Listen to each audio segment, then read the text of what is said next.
Et les personnes qui maîtrisent cela, même partiellement, vivent une expérience que la plupart ne connaîtront jamais. Leurs ennemis commencent à se recalibrer autour d'elles. Non pas parce qu'elles l'ont exigé, non pas parce qu'elles se sont battues pour cela, mais parce que quelque chose dans leur attitude donne l'impression que l'agression est un très mauvais investissement. Aujourd'hui, nous allons aborder 7 changements stratégiques issus de la pensée machiavélique qui vont remodeler silencieusement la façon dont les gens autour de vous, y compris ceux qui s'opposent à vous, vous perçoivent, se positionnent par rapport à vous et finalement vous traitent. Ce ne sont pas des astuces, ce ne sont pas des jeux d'esprit, ce sont des cadres fondés sur la véritable psychologie humaine. Et chacun d'entre eux est quelque chose que vous pouvez commencer à appliquer immédiatement. Restez avec moi pour les 7 points, car ils se renforcent mutuellement. Et lorsque nous arriverons à la fin, vous aurez une vision complète de ce à quoi ressemble le véritable pouvoir psychologique et pourquoi la plupart des gens n'y accèdent jamais. Maintenant, je veux que vous laissiez cette affirmation dans les commentaires. Je contrôle le jeu. Allons hic. Numéro 1. Contrôler le cadre de l'interaction. Chaque interaction se déroule à l'intérieur d'un cadre. Un cadre est la prémisse invisible sous la surface de ce qui est dit. C'est l'histoire non dite qui détermine comment tout ce qui se trouve dans cette interaction est interprété, qui a raison, qui doit une explication, qui porte la charge de la preuve. Le cadre est posé avant même que le premier mot ne soit prononcé, et celui qui le pose contrôle toute la dynamique qui s'ensuit. La plupart des gens entrent dans des conflits sans s'en rendre compte. Ils répondent à ce qui est dit en surface. Ils se défendent. Ils argumentent. Ils essaient de prouver leur point de vue sans même remarquer qu'ils ont déjà accepté une prémisse qui les désavantage. Ils jouent dans un cadre construit par quelqu'un d'autre. Et c'est pourquoi, peu importe la qualité de leurs arguments, ils ont toujours l'impression de perdre du terrain. Imaginez que quelqu'un remette publiquement en question votre jugement devant des personnes dont l'opinion compte pour vous. La question semble raisonnable en surface, mais en dessous se cache un cadre. Et ce cadre indique que votre jugement est douteux. Au moment où vous vous précipitez pour vous défendre, vous avez accepté ce cadre. Vous avez accepté par l'acte même de vous défendre que la prémisse s'applique. Maintenant, vous ne répondez plus seulement à une question. Vous opérez à l'intérieur d'une réalité qu'ils ont construite et ils ont tout l'avantage structurel. C'est l'un des schémas les plus constants dans la façon dont les gens perdent le pouvoir dans les conflits sociaux et interpersonnels. Il s'agit rarement de savoir qui argumente le mieux. Il s'agit presque toujours de savoir qui opère dans la réalité de qui. Machiavel a compris cela avec une clarté totale.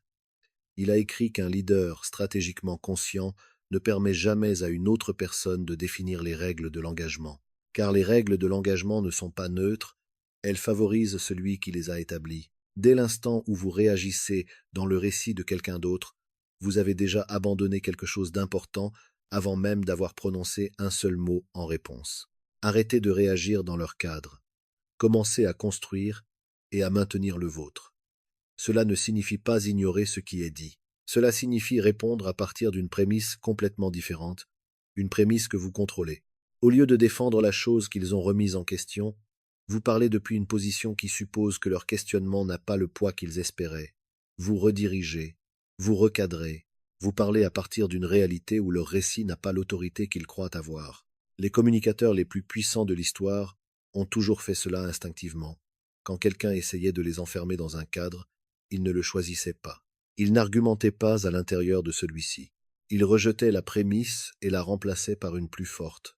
Ils rendaient le cadre original minuscule en refusant tout simplement d'y opérer. Dans votre propre vie, cela se traduit par le refus de trop expliquer vos décisions à des personnes qui ne cherchent pas sincèrement à comprendre.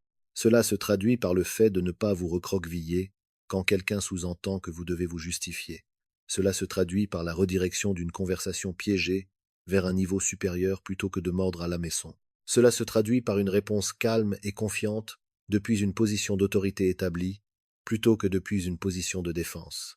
Avant de répondre à toute provocation, faites une pause et demandez-vous si vous êtes sur le point d'entrer dans un cadre que quelqu'un d'autre a construit pour vous. Si oui, trouvez un moyen de répondre plutôt à partir de votre propre réalité. Quand les gens sentent que leurs cadres ne peuvent pas vous piéger, que vous semblez toujours opérer à partir d'une position plus stable et plus ancrée, ils commencent à s'ajuster. Les leviers psychologiques sur lesquels ils comptaient ne sont pas là. Et cette seule absence change la façon dont ils vous abordent. Laissez cette affirmation dans les commentaires. Mon cadre, mes règles. C'est numéro 2. Utilisez l'indifférence stratégique. C'est le principe que la plupart des gens comprennent intellectuellement, mais que presque personne ne pratique réellement, et l'écart entre le comprendre et le faire est là où la plupart des gens perdent leur pouvoir. Chaque fois qu'un ennemi vous provoque et que vous réagissez, que ce soit par la colère, la défense, une frustration visible, ou même avec ce genre de calme forcé que tout le monde peut percer à jour, vous leur donnez exactement ce qu'ils sont venus chercher. Vous confirmez qu'ils ont un levier. Vous leur montrez quel point de pression produit un résultat. Et à partir de ce moment-là, ils ont un véritable moyen de pression utilisable contre vous. Pensez à ce que votre réaction communique réellement dans ces moments-là. Elle dit que cette personne a suffisamment de pouvoir sur moi pour changer mon état émotionnel. Ce n'est pas une petite chose à céder. C'est un contrôle stratégique remis librement en échange d'un moment de sentiment exprimé qui ne change rien. Machiavel a observé ce schéma à travers les dynamiques politiques, militaires et sociales, et en est arrivé à une conclusion claire. Réagir visiblement à des provocations mineures est l'une des façons les plus constantes dont les personnes puissantes sapent leur propre position. Non pas parce que leur réaction est mauvaise sur le plan émotionnel, mais parce qu'elle signale que le provocateur a réussi à trouver la faille. Et une fois cette faille trouvée, elle sera utilisée à plusieurs reprises. Maintenant, voici la distinction que vous devez comprendre, car c'est là que la plupart des gens se trompent. L'indifférence stratégique n'est pas de la colère réprimée. Ce n'est pas le traitement silencieux utilisé comme punition. Ce n'est pas de la bouderie déguisée en maîtrise de soi. Toutes ces choses sont encore des réactions émotionnelles. Elles communiquent toujours que quelque chose vous a atteint. L'indifférence stratégique est quelque chose de fondamentalement différent. C'est la véritable redirection de votre attention vers ce qui compte réellement pour vous, de sorte que la provocation ne soit tout simplement pas perçue comme assez importante pour rivaliser avec votre concentration. Quand vous êtes sincèrement indifférent, sans le simuler, mais en vivant réellement dans un espace où des choses plus importantes exigent votre attention, l'effet sur l'autre personne est désorientant. Ils ont lancé quelque chose et rien n'est revenu. Ils ont poussé sur quelque chose et cela n'a pas repoussé. Ils s'attendaient à de la friction et ils ont trouvé du vide. Cette absence de réponse n'est pas rien. C'est une déclaration. Cela dit, vous n'êtes pas au niveau de mes préoccupations. Et cette déclaration faite de manière constante par le comportement plutôt que par les mots est l'une des choses les plus puissantes psychologiquement qu'une personne puisse communiquer à une autre. Il y a aussi une dimension sociale à cela qui est facile à négliger. Lorsque vous répondez avec hostilité à chaque attaque, vous élevez l'attaquant, vous le rendez visible. Vous signalez à tous ceux qui regardent qu'il est assez important pour susciter toute votre réponse émotionnelle. Mais lorsque vous n'êtes visiblement pas dérangé, lorsque vous continuez à avancer dans votre propre direction, avec concentration et détermination, les personnes qui vous observent tirent une conclusion très différente. Elles voient quelqu'un qui a des choses plus importantes en cours, quelqu'un qui opère à un niveau au-dessus du conflit actuel. Et cette perception construit discrètement votre autorité d'une manière que la riposte ne pourrait jamais faire. La discipline ici est bien réelle. Sur le moment, le silence et la redirection donnent l'impression de perdre. Votre instinct vous dit de répondre, de défendre, de repousser. Ignorer cet instinct exige une compréhension claire de ce que vous protégez réellement. Non pas votre fierté à court terme, mais votre pouvoir à long terme. Posez-vous cette question chaque fois que vous ressentez l'envie de réagir. Est-ce que répondre ici me rend plus puissant ou moins? Est-ce que cela me rapproche de mes objectifs? Ou est-ce que cela m'ancre dans une bataille qui ne profite qu'à eux? La plupart du temps, la réponse honnête vous dira exactement quoi faire. Je veux que vous laissiez cette affirmation dans les commentaires. Imperturbable, inarrêtable. Numéro 3. Laissez les gens se révéler. L'erreur la plus courante et la plus coûteuse que font les gens lorsqu'ils sentent un ennemi, c'est d'agir avant d'avoir une vue d'ensemble. Cet instinct est tout à fait compréhensible. Vous sentez que quelqu'un agit contre vous. Vous ressentez la menace et l'impulsion naturelle est d'agir, de confronter, de le dénoncer, de faire un mouvement avant eux. Attendre semble passif. Attendre donne l'impression de les laisser s'en tirer à bon compte. Alors les gens affrontent trop tôt. Et ce faisant, ils commettent l'une des erreurs les plus constantes en matière de stratégie personnelle. Lorsque vous affrontez quelqu'un avant de comprendre pleinement à quoi vous avez affaire, deux choses se produisent immédiatement. Premièrement, vous révélez votre jeu. Vous leur montrez exactement ce que vous savez, ce qui vous a irrité et où votre attention s'est concentrée. Vous les laissez voir votre réponse émotionnelle avant qu'ils n'aient fini de révéler leur stratégie. Et dès l'instant où ils voient cela, ils s'adaptent. Ils deviennent silencieux. Ils deviennent plus prudents. Quoi qu'ils fassent, ils le font plus subtilement maintenant parce que vous venez de leur dire que vous les surveillez. Deuxièmement, vous perdez l'avantage de l'information que vous aviez avant d'agir. Vous saviez quelque chose qu'ils ignoraient que vous saviez. Cette asymétrie était précieuse. Au moment où vous confrontez, vous échangez cet avantage contre un moment de frustration exprimée qui produit rarement le résultat que vous espériez. Machiavel considérait la patience comme une forme d'intelligence active, non pas comme de la passivité, mais comme la création délibérée d'un espace dans lequel votre adversaire peut continuer à se révéler sans savoir qu'il est observé. Il a écrit sur la façon dont un stratège avisé ne bouge jamais sur la base d'informations incomplètes, lorsque la patience produira des informations complètes, sans coût supplémentaire. Et voici pourquoi la patience fonctionne de manière si fiable dans ces situations. Les gens ne peuvent pas maintenir une performance calculée indéfiniment. Quand la pression retombe, quand ils croient qu'ils ne sont pas observés de près, ils reprennent leurs habitudes naturelles. La personne qui agit contre vous finira par trop en faire. Elle agira trop audacieusement, en dira trop à la mauvaise personne, révélera sa stratégie par une action qui était censée être invisible, mais elle ne le fera que si vous lui donnez l'espace pour le faire. La discipline que cela exige est très spécifique. À l'extérieur, rien n'a changé. Vous êtes présent, calme et illisible. Vous n'évitez pas la personne. Vous n'êtes pas visiblement tendu en sa présence. Vous êtes simplement neutre, ce qui est en fait une posture très active, car être neutre signifie que vous ne dévoilez pas votre jeu dans une direction ou dans l'autre. À l'intérieur, vous collectez des informations. Âge. Vous observez les schémas. Vous remarquez avec qui ils s'allient quand ils veulent se couvrir. Ce qu'ils disent quand ils pensent que le moment n'est pas observé. Comment leur comportement change sous différents types de pression. Tout cela relève du renseignement, et cela s'accumule rapidement quand vous arrêtez de réagir et commencez à observer. Le résultat est une asymétrie d'information qui grandit de plus en plus en votre faveur au fur et à mesure que vous la maintenez. Vous savez des choses sur leur stratégie et leur vulnérabilité qu'ils ne savent pas que vous savez. Et quand le bon moment d'agir arrive, et il arrive toujours, vous agissez avec précision et en pleine connaissance de cause, plutôt qu'avec des suppositions et de l'émotion.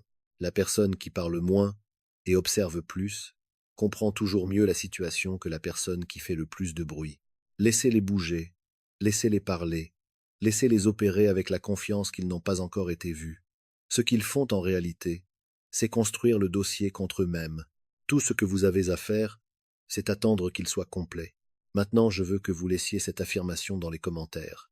J'observe, je gagne. Numéro 4. Devenez une cible difficile. Les adversaires ne choisissent pas leur cible au hasard. Ils sont opportunistes par nature. Ils cherchent le chemin de la moindre résistance. La personne avec les points de pression les plus visibles, les réactions les plus prévisibles, les vulnérabilités les plus accessibles. Et quand ils trouvent ces choses, ils les utilisent. Ce n'est pas du cynisme. C'est simplement ainsi que le conflit fonctionne au niveau psychologique. Pensez à la façon dont cela fonctionne dans le monde naturel. Un prédateur ne cible jamais le membre le plus fort du groupe. Il tourne autour des bords. Il attend. Il cherche celui qui lutte, qui est isolé, qui émet des signaux de vulnérabilité car l'efficacité compte. Attaquer quelque chose qui se défend bien est coûteux. Attaquer quelque chose qui ne connaît sa propre force est facile. Les personnes qui veulent vous nuire opèrent avec exactement la même logique. Elles cherchent ce qui est facile. Et si vous voulez vous rendre beaucoup moins attrayant comme cible, vous devez comprendre ce qui vous rend actuellement lisible et le changer délibérément. La personne qui est trop facilement touchée, trop facilement lue et trop facilement provoquée devient une cible simplement en étant prévisible. La prévisibilité n'est pas seulement un trait de personnalité, c'est une vulnérabilité stratégique. Car une fois que quelqu'un peut prédire de manière fiable comment vous réagirez à un stimulus donné, il peut concevoir des situations destinées à produire exactement cette réponse et l'utiliser contre vous. Alors que signifie devenir une cible difficile? La première couche concerne ce que vous montrez publiquement.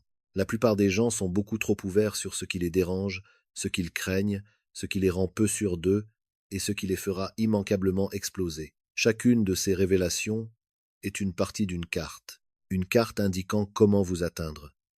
Plus vous donnez de cette carte, plus votre position devient exposée. Le changement ici ne consiste pas à devenir fermé, ou froid. Il s'agit d'être intentionnel avec ce que vous partagez et avec qui. Vos vulnérabilités ne sont pas des secrets, mais elles n'ont pas besoin d'être exposées non plus. Les négociateurs habiles ne révèlent jamais la limite qu'ils sont prêts à accepter.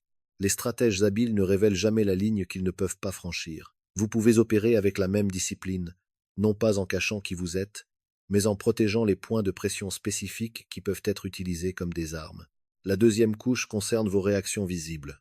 Même lorsque quelque chose vous affecte véritablement à l'intérieur, l'écart entre votre expérience intérieure et votre présentation extérieure est une forme de pouvoir stratégique que la plupart des gens ne développent jamais.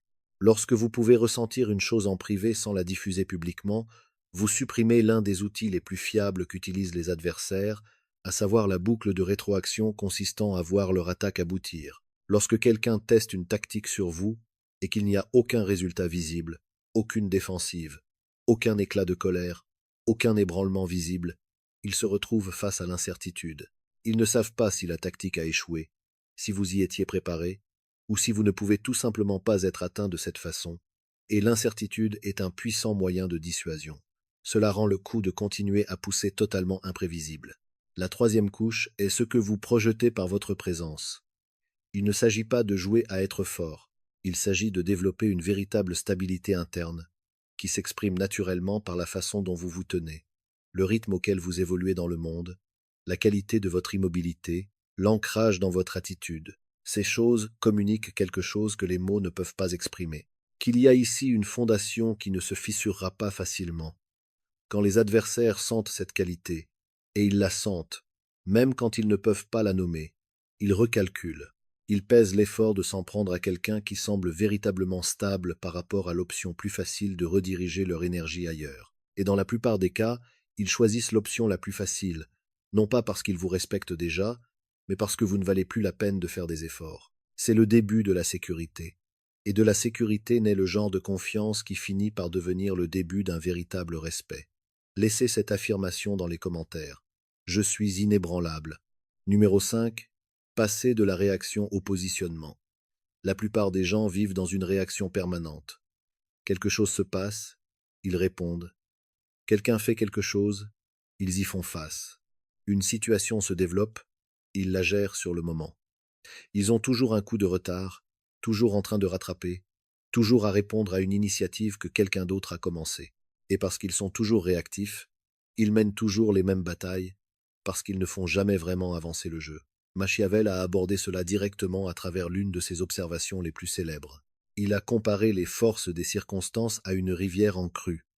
Quand une rivière déborde, la personne qui n'a construit aucune infrastructure est entièrement balayée. Mais la personne qui a construit des canaux, des digues et des murs à l'avance dirige l'endroit où l'eau s'écoule. Elle n'est pas plus puissante que la rivière. Elle y est simplement préparée. Et la préparation est une forme de pouvoir à laquelle les personnes réactives n'accèdent jamais, car elles sont toujours trop occupées à répondre à l'inondation actuelle pour se préparer à la suivante. Cette préparation est ce que signifie le positionnement. Le positionnement pose une question fondamentalement différente de celle de la réaction. La réaction demande « Comment puis-je gérer cette situation en ce moment même ?» Le positionnement demande « Où est-ce que je veux être dans 6 mois et que devrais-je faire aujourd'hui ?» Non pas seulement pour survivre à ce moment, mais pour m'assurer que ma position se renforce, peu importe la façon dont ce conflit particulier se déroule. Cette deuxième question se situe à un tout autre niveau. Et quand vous commencez à la poser de manière constante, tout le paysage de votre façon d'opérer change. Voici à quoi ressemble cette différence dans la pratique.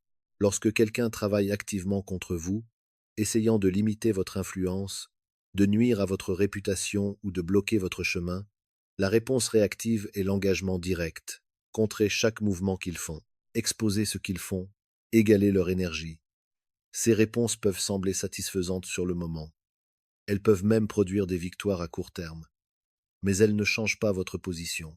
Elles vous maintiennent bloqué sur place, dépensant votre énergie dans le conflit lui-même, plutôt que dans la construction de quelque chose qui rend le conflit inutile.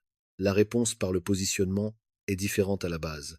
Au lieu d'investir votre énergie à les combattre directement, vous l'investissez dans la construction des fondations qui vous rendent véritablement plus fort.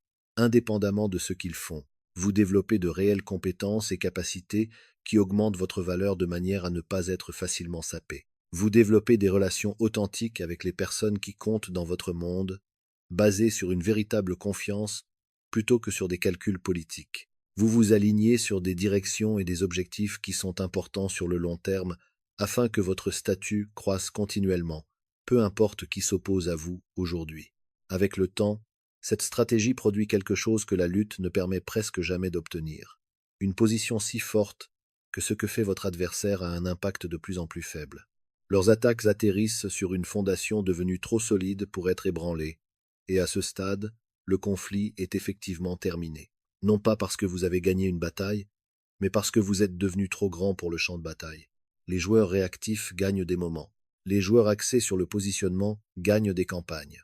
La prochaine fois que vous ressentirez l'envie de riposter, de prouver un point, de gagner l'échange en cours, faites une pause et posez-vous la question la plus importante. Est-ce que cette action me rapproche de l'endroit où je veux être, ou est-ce qu'elle me maintient exactement là où je suis? Si elle vous maintient bloqué, trouvez le mouvement de positionnement. Trouvez ce que vous pouvez construire maintenant, au lieu de ce que vous pouvez défendre maintenant. Car sur le long terme, les bâtisseurs survivent toujours aux combattants. Et quand les gens commencent à sentir que vous opérez à ce niveau, que votre énergie s'écoule vers quelque chose qu'ils ne peuvent pas perturber, la façon dont ils se lient à vous change. Ils cessent de vous voir comme quelqu'un qu'ils peuvent déstabiliser, et commencent à vous voir comme quelqu'un dont ils ne peuvent tout simplement pas barrer la route. Ce changement est réel, et il est durable. Je veux que vous laissiez cette affirmation dans les commentaires. Je joue sur le long terme. Numéro 6. Laissez votre réputation vous précéder. Avant d'entrer dans n'importe quelle pièce, n'importe quelle situation, n'importe quel conflit ou n'importe quelle nouvelle relation, une version de vous est déjà là. Votre réputation est arrivée en premier. Et dans bien des cas, l'accueil que vous recevez, les suppositions que les gens apportent, la façon dont ils vous abordent, avant même que vous n'ayez prononcé un seul mot. Tout cela est une réponse à cette version de vous, et non à vous directement. C'est une réponse à ce qu'ils ont entendu, à ce qu'ils ont observé de loin, aux conclusions qu'ils ont tirées en regardant comment les autres se comportent autour de vous. Machiavel a consacré une réflexion sérieuse à cela.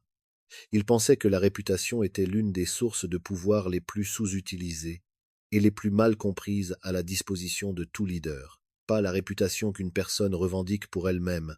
Cette approche, a-t-il observé, produit presque toujours l'effet inverse de celui recherché. Les personnes qui parlent de leur propre force dans le but d'être crues paraissent généralement peu sûres d'elles.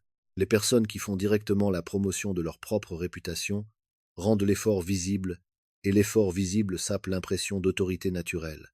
La vraie réputation ne se revendique pas. Elle est observée et propagée par les autres. Elle se construit à travers ce que votre comportement constant dit de vous dans les moments où vous pensez que personne ne prête vraiment attention. Et ensuite, elle se propage par le biais des personnes qui étaient attentives vers des personnes qui ne vous ont pas encore rencontré. Lorsque vous allez systématiquement au bout de ce que vous dites que vous allez faire, cela est remarqué et mentionné. Lorsque vous restez calme dans des situations qui déstabilisent la plupart des gens, quelqu'un qui le voit le dit à quelqu'un qui n'était pas là. Lorsque vous traitez les gens avec équité, même lorsqu'il serait plus facile de ne pas le faire, cela devient une partie de l'histoire qui suit votre nom. Lorsque vous maintenez vos standards même sous la pression de les revoir à la baisse, les personnes qui en sont témoins portent cette observation dans la prochaine conversation où votre nom est évoqué. Ces observations s'accumulent. Elles se superposent pour former une image vivante de qui vous êtes. Et cette image est ce qu'est réellement votre réputation, non pas ce que vous avez déclaré à votre sujet, mais ce que suffisamment de personnes ont vu indépendamment et décrit aux autres. Maintenant, c'est ici que cela devient directement stratégique par rapport aux ennemis et aux rivaux. Lorsque quelqu'un se demande s'il doit agir contre vous, et les personnes qui veulent s'en prendre à vous font toujours un certain niveau de calcul avant d'agir. Votre réputation est un facteur majeur dans ce calcul. Ils posent des questions autour d'eux. Ils observent comment les autres se comportent avec vous. Ils évaluent le territoire social. S'ils découvrent que vous êtes perçu comme quelqu'un d'ancré, de fiable et de respecté par votre entourage, que vous avez de vraies relations fondées sur une vraie confiance, le coût de vous attaquer vient d'augmenter de manière significative, car désormais, ce n'est plus seulement à vous qu'ils s'attaquent, c'est au réseau de perception qui vous entoure, et c'est un défi bien plus redoutable. En revanche, si votre réputation est fragile, si les gens autour de vous ne peuvent pas dire qui vous êtes sous la pression, ou s'il y a des incohérences visibles entre ce que vous prétendez et ce que vous faites, ce terrain fragile invite à l'agression, car le coût de vous défier est plus faible. Une réputation construite correctement fonctionne comme une armure que vous n'avez jamais à enfiler. Elle existe autour de vous de manière continue. Elle façonne la façon dont chaque nouvelle personne vous aborde avant même que vous n'ayez parlé. Et les ennemis qui ressentent sa force reconsidéreront fréquemment si s'engager contre vous en vaut le coup. La seule façon de construire ce genre de réputation est par une véritable constance. Pas une constance jouée, mais celle qui vient du fait d'être réellement la personne que vous avez l'intention d'être jour après jour, dans les petits moments tout autant que dans les moments visibles. Construisez-la silencieusement, construisez-la par l'action, et laissez-la faire le travail qu'aucune quantité d'autopromotion ne pourrait jamais faire. Laissez cette affirmation dans les commentaires. Ma réputation me précède. Numéro 7. Contrôler l'atmosphère psychologique. Il y a quelque chose d'invisible qui opère dans chaque interaction à laquelle vous avez un jour participé. Quelque chose qui façonne la façon dont les gens pensent, ressentent et se comportent à l'intérieur de cette interaction sans que personne ne le nomme ou même ne le remarque consciemment. C'est l'atmosphère psychologique, le ton émotionnel de l'environnement, la fréquence sous-jacente qui traverse un espace et détermine comment chacun à l'intérieur traite ce qui se passe. Vous avez déjà ressenti cela. Vous entrez dans une pièce et vous sentez la tension avant que quiconque n'ait prononcé un mot tendu. Ou bien vous entrez dans une conversation et vous vous sentez immédiatement plus apaisé, plus clair, plus capable parce que la personne à qui vous parlez porte une qualité d'ancrage qui tire votre propre état intérieur vers la stabilité. Ce ne sont pas des accidents. Ces tons sont définis, et ils sont définis par les personnes dans un espace donné qui porte la plus grande clarté interne. Le principe de contrôle psychologique de Machiavel était l'un des éléments les plus profonds de sa réflexion sur le pouvoir. Il pensait que le véritable leadership, celui qui produit une influence durable plutôt qu'une soumission temporaire, ne s'exprimait pas principalement par des ordres ou par la force. Il s'exprimait par la capacité de façonner l'environnement dans lequel les événements se déroulent. Car quiconque contrôle l'atmosphère contrôle la façon dont chaque événement à l'intérieur de cette atmosphère est vécu, interprété et auquel on réagit. Ce n'est pas une mince affaire. C'est un levier stratégique total sur une interaction sans un seul acte de contrôle explicite. Certaines personnes portent le chaos avec elles, pas toujours de manière évidente. Parfois c'est subtil et de faible intensité. Elles introduisent une légère tension ambiante dans chaque environnement où elles pénètrent. Elles amplifient l'incertitude. Elles créent le sentiment que quelque chose de non résolu flotte toujours dans l'air. Et dans cet environnement d'instabilité constante et légère, les personnes qui les entourent restent légèrement déséquilibrées, légèrement anxieuses, ce qui donne en fait aux porteurs de chaos une sorte d'influence. Car les personnes désorientées se tournent naturellement vers la source de la perturbation pour obtenir des signaux sur la façon de s'y retrouver. Mais voici le problème avec l'influence chaotique. Elle est épuisante, elle est fragile, et elle finit par produire du ressentiment. L'autorité qu'elle crée dépend d'un entretien constant et de nouvelles perturbations constantes. Au moment où elle s'arrête, l'influence s'effondre.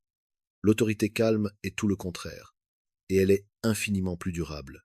Lorsque vous êtes la personne la plus sincèrement calme dans un environnement tendu, non pas en jouant au calme, mais en y étant réellement ancré, quelque chose de remarquable se produit. Les gens commencent à s'orienter vers vous.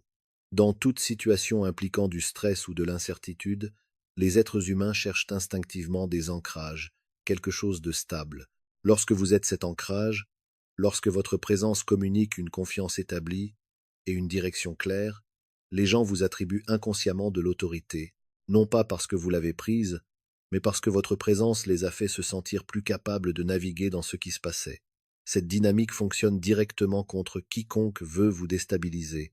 Les tactiques que la plupart des gens utilisent pour nuire ou provoquer dépendent d'un seul résultat: vous activer émotionnellement, vous rendre réactif, sur la défensive, ébranlé ou déséquilibré.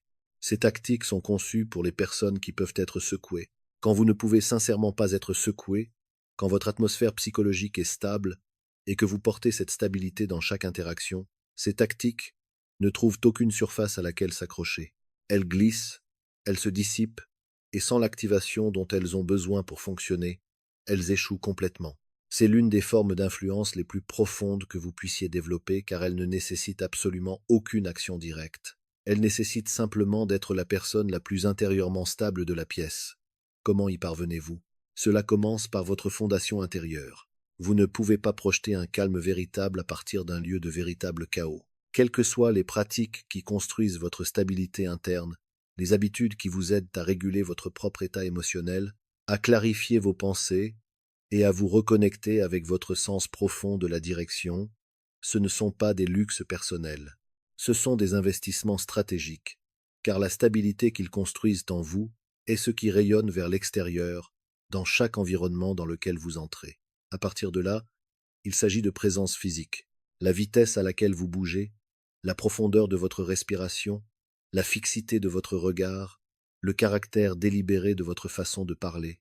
Ces signaux voyagent plus vite que les mots. Ils s'enregistrent dans le système nerveux de tous ceux qui vous entourent avant que tout jugement conscient ne soit formé. Quand ces signaux disent constamment « Je suis là, je suis ancré, je sais ce que je fais », la pièce y réagit, l'atmosphère change. Vous n'avez pas besoin de dominer la conversation. Vous n'avez pas besoin d'être plus bruyant, plus affirmé ou plus agressif que quiconque dans l'espace. Vous avez simplement besoin d'être la personne la plus intérieurement apaisée, car dans tout groupe, la personne la plus apaisée donne naturellement le ton pour tous les autres. Elle contrôle l'atmosphère, et, à travers l'atmosphère, elle façonne tout ce qui se passe à l'intérieur. Vos ennemis le sentent avant de le comprendre. Ils sentent que les tactiques habituelles ne trouvent pas leur cible, que quelque chose dans le fait de s'engager avec vous semble différent de ce qu'ils attendaient. Et cette confusion, ce recalibrage, est le tout début du respect involontaire. 7 leçons, 7 changements, et chacun d'entre eux pointe vers la même vérité fondamentale. Contrôlez le cadre.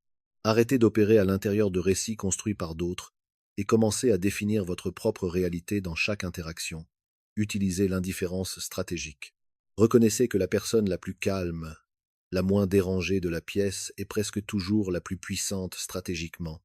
Laissez les gens se révéler. La patience n'est pas de la passivité. C'est une collecte active de renseignements qui construit l'avantage de l'information que la confrontation impulsive détruit. Devenez une cible difficile. Protégez vos vulnérabilités. Gérez ce que vous projetez. Et développez le genre d'allure posée qui signale aux adversaires que vous n'êtes pas un terrain facile à conquérir. Passez de la réaction au positionnement. Arrêtez de combattre le moment présent et commencez à construire vers un avenir où ce conflit n'a aucun pouvoir réel sur vous. Laissez votre réputation vous précéder.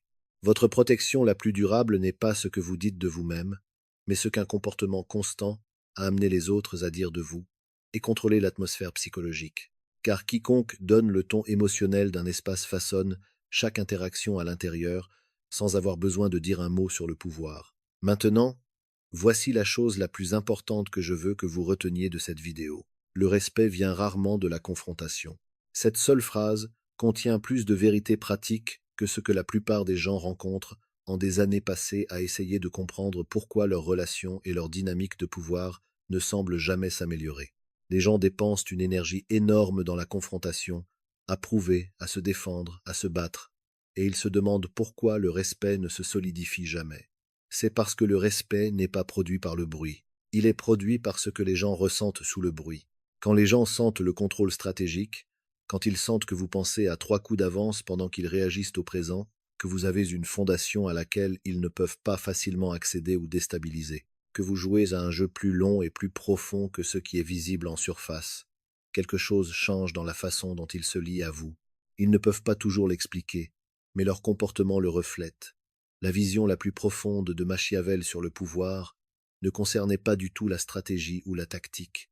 Elle concernait ceci. La personne qui comprend vraiment comment fonctionne le pouvoir a rarement besoin de le prouver, car la preuve n'est pas dans ce qu'elle dit.